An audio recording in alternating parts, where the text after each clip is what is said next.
So you had your first wrestling show, and it went great. There was a lot of people there, and it was awesome. And now you have all these tapes, and all this footage. Why are you recording on VHS tapes? So now what do you do with it? Do you want to put it online? Do you want to sell the DVD? How do you compile all this footage and all these camera angles? Well, today we're going to talk about how you edit a pro wrestling show from start to finish, coming up.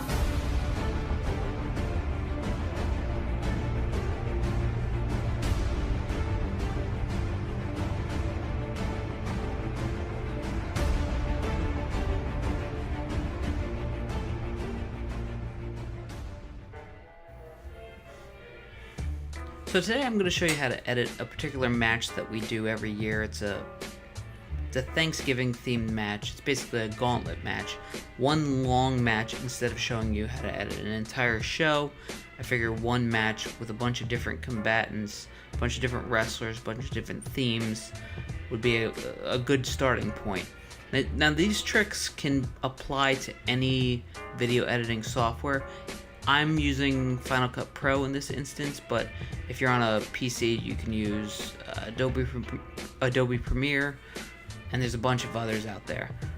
So the way I always do things is if you look in the upper left-hand corner there, I organize everything by events, and my events in this particular case are camera angles. You can see I have a ton of different camera angles for this match, way more than what you ever need for a single match. And I'll explain why I did so many and do so many for this particular match as we go through this video. Now keep in mind the tips and tricks that I'm using throughout this video. Again, they can apply to any video editing software you use.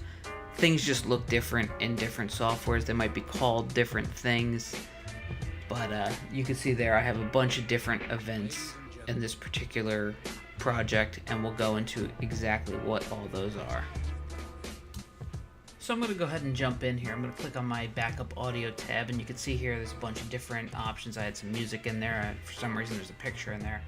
But this was basically my backup audio. For this particular match, I was the host, so I ran a secondary audio for myself just in case anything got screwed up on my audio, my lavalier mic. My next camera was a jib camera, which basically if you scroll back and forth here, you can see it was kind of moving up and down. It was just basically a different view rather than getting your static mainframe shot. I also like to do some drone shots, so if you're looking here, you'll see I did a drone shot, which is basically the opening of my show here. We had a gimbal, which we didn't actually use for this Turkey Bowl. We used it for a War Games match that we did later on, but I included it on this project because it was from the same day of taping. And basically, if you're not familiar with a gimbal, it's basically a camera with almost a little motor on it that enables you to basically move about, and it looks clean and not bumpy. So if you see this camera, this is a total vanity camera. It's a GoPro camera that is used to film everything that happened that day, and it's only ever used for our purposes. Nobody will ever see this camera other than the guys who were involved in this taping, and it's just basically to capture the day and capture the little moments that happen throughout the day, because I've said it a number of times on this channel, but wrestling, you're only in wrestling for a finite number of years.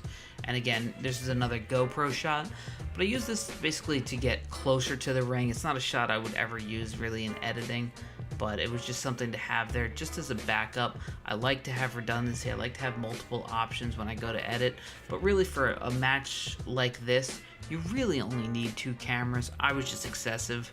And here, this is a GoPro camera that was mounted on the turnbuckle, which is a cool angle. So if you do have a GoPro, it's definitely something I would recommend putting on there. It's just, with a GoPro, sometimes when people are snapping into those posts, you can see that the GoPro just moves all over the place.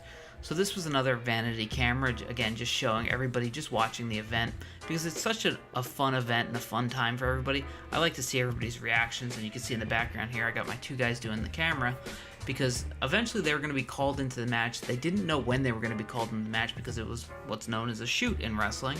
So they were going to randomly be called into this match, and somebody else would take their place. So you can see everybody's ready to go. Here I have my green screens.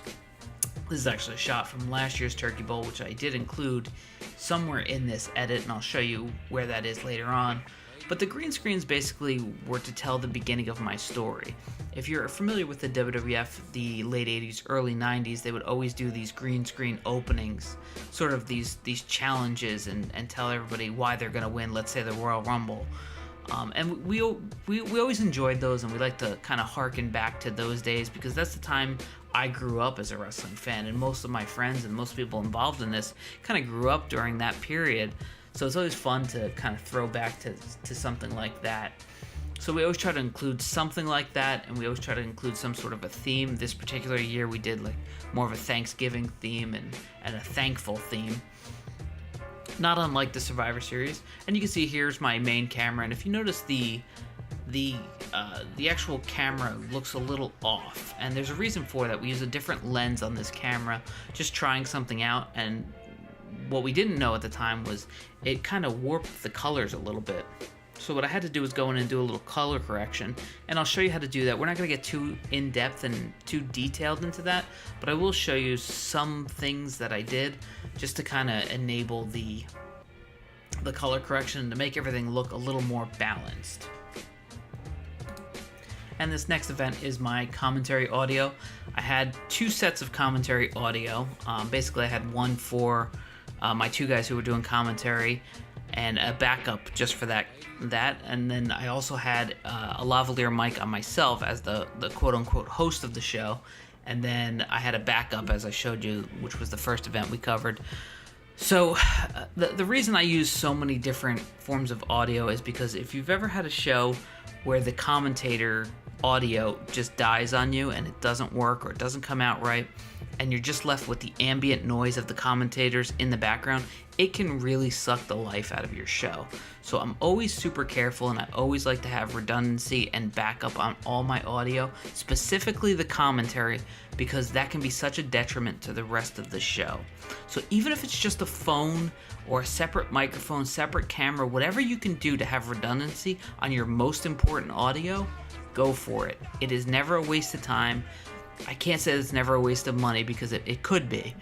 But if you have that option, even if it's just a phone, an iPad, whatever you can do to have a backup of your audio, I highly recommend doing it because it can save you in the long run.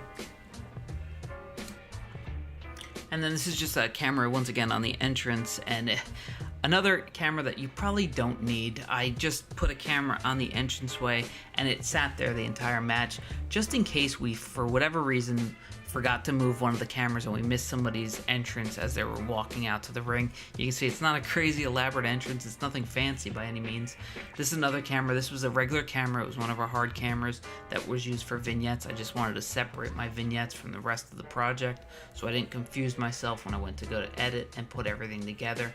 And there were just some pictures that we took. For whatever reason, there's some backgrounds in there, green screens and stuff like that. I always like to have more footage than I think I'll need. I always like to have more things than I think I will need. And if that's not evident in this video, I'm sure it will become clear as time goes on. So now, once you have everything together, basically what I like to do is go through, and you want to actually name all your cameras, not just the events, but if you actually go to the properties pane, you actually name all the cameras the exact same name you gave them in the events. And then what you're able to do is go into what's called a multicam clip. Now, I don't need to create one because I actually already have one down at the bottom of my timeline, but what you basically would do is select 2 clips in the same time frame, 2 different camera angles, and you'll go to the top there and you'll go to File, New, and then Multicam Clip. And it'll sync everything by the audio that's on the actual video. So I already, like I said, I already have a multicam clip. Just selected here on the bottom. You can see my entire timeline. There's quite a bit of stuff there. But if you go to your different views, you can go to the angles here. And I'm going to enable it so we are only looking at 4 camera views because anything more than that is just going to be too much for the purposes of this video.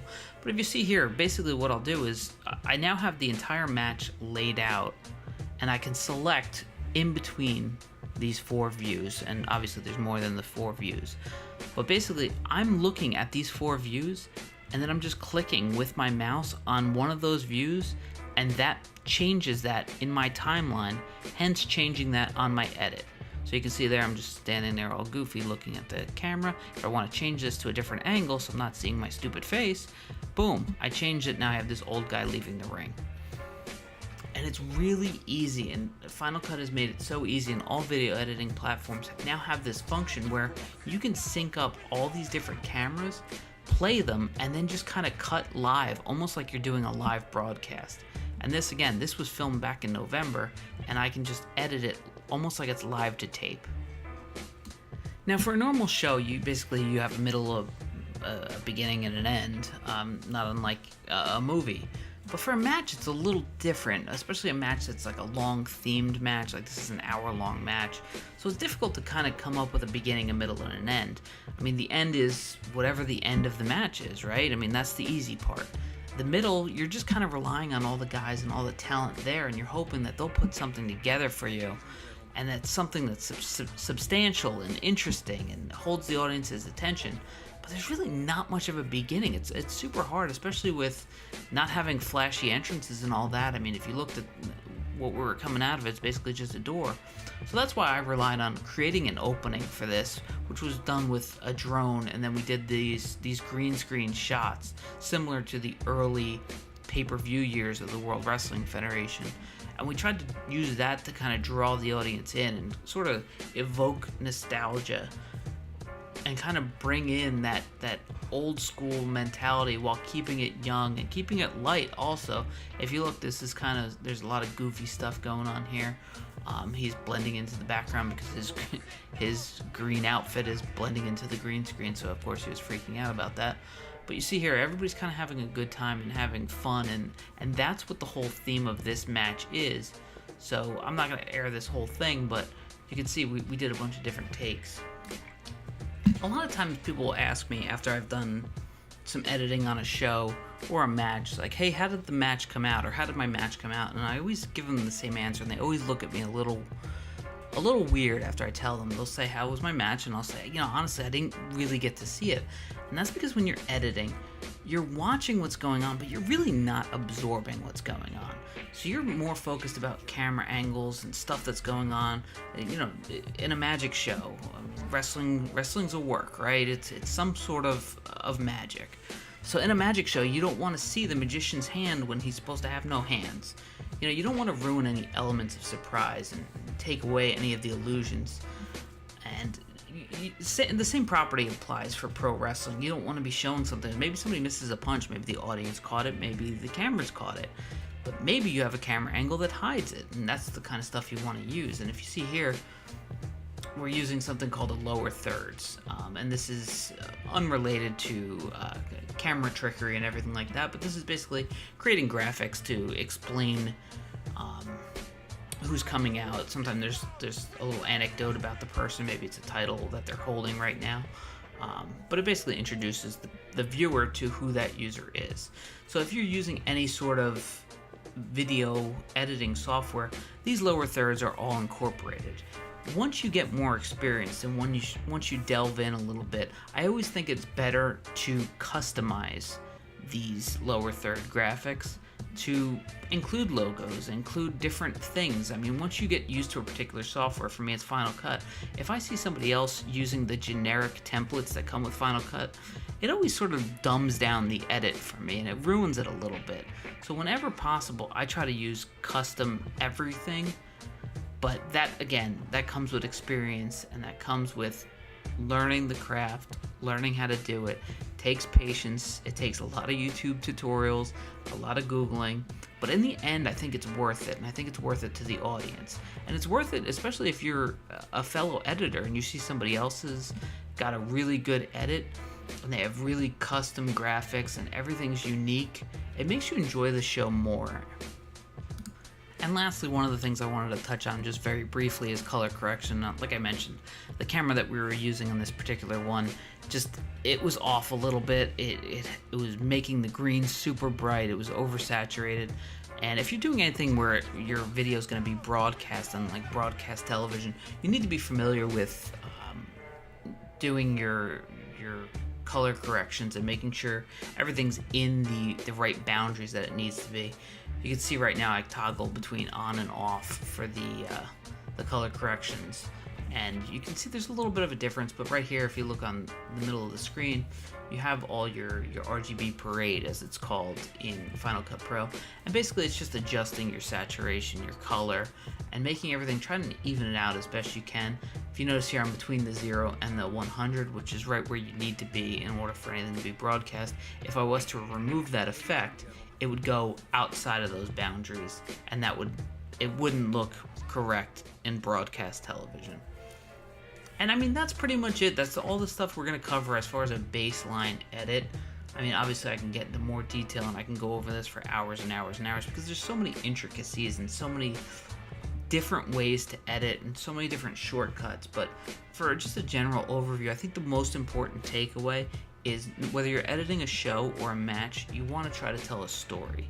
The guys in the ring are already attempting that, and it's your job to make sure that that's instructed and put out to the viewer watching it.